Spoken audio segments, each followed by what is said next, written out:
Okay, when it comes to negative powers, you want to think about the reciprocal idea that we just looked at in the reciprocal video. Alright, and the main idea is, if you just think about this pattern here, okay, so think about this 2 to the power 4, right, which is 2 times 2 times 2 times 2, and that comes to 16. 2 cubed, okay, is 2 times 2 times 2, which is 8. 2 squared is 2 times 2, which is 4. 2 to the power 1 is just 2, okay. Now notice what I'm doing here with the powers. I'm going down by 1, right? So the next obvious power then would be 2 to the power 0, wouldn't it? Okay, because I'm going down by 1. Here, what's happening as I'm going down by 1 here? Notice I'm halving all the time. 16, 8, 4, 2, I'm halving. So half of 2 is 1, which you've just seen in the 0 power thing. Anything to the power 0 is 1. But if I keep going in this pattern, okay, 4, 3, 2, 1, 0, okay, 2 to the minus 1, then yeah, would be, again, take 1 away from it, okay, going down in 1s, so if we're going down 1s, you end up with minus 1. But if I keep going like this, I'm halving, aren't I? Halving. Half of 1, you end up with this here. Okay? And the same then, if I kept going, 2 to the minus 2 would be the next one. So I'd have to halve this again, right? If you half a half is just a quarter, if you think about it. If you've got half of a orange and you halve it again, you end up with a quarter of an orange. If you've got half a cake and you halve it again, you end up with a quarter of the cake. Now 1/4, I can write as 1 over 4, or I could write it as 1 over 2 squared.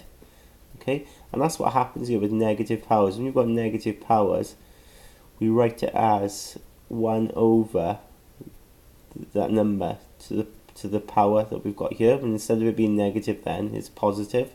So here, for instance, it's better to see 2 to the minus 2 will be 1 over 2 squared. Okay, so when you see minus power, in a way you're writing the reciprocal of it. Okay, so you're writing 1 over it, and then you change it to a positive. So similarly then, I could keep going, run out of room there, but I could keep going.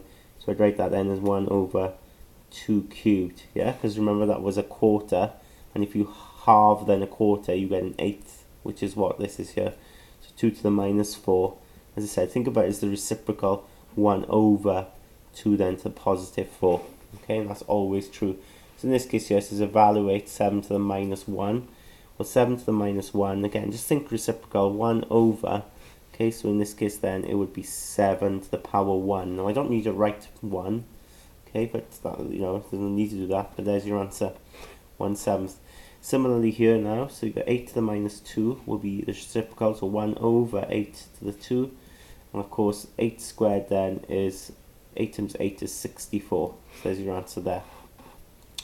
This one then, 20 to the minus 2, wow, 20 to the minus 2 will be 1 over 20 squared, okay, so the reciprocal of it, positive 2, and then 20 squared will be 400, okay, because 20 times 20, you can write it out in full if you want. Of course, 2 times 2 is 4, add the 2 zeros, so 400. 30 to the minus 3 will be 1 over 30 cubed, which is 1 over 30 times 30 times 30, which is 1 over, well, 3 times 3 times 3 is 27, and then add the 3 zeros, 27,000.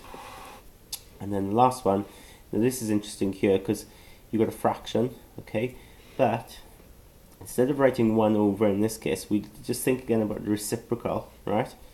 Because the reciprocal means to flip, yeah, flip the fraction.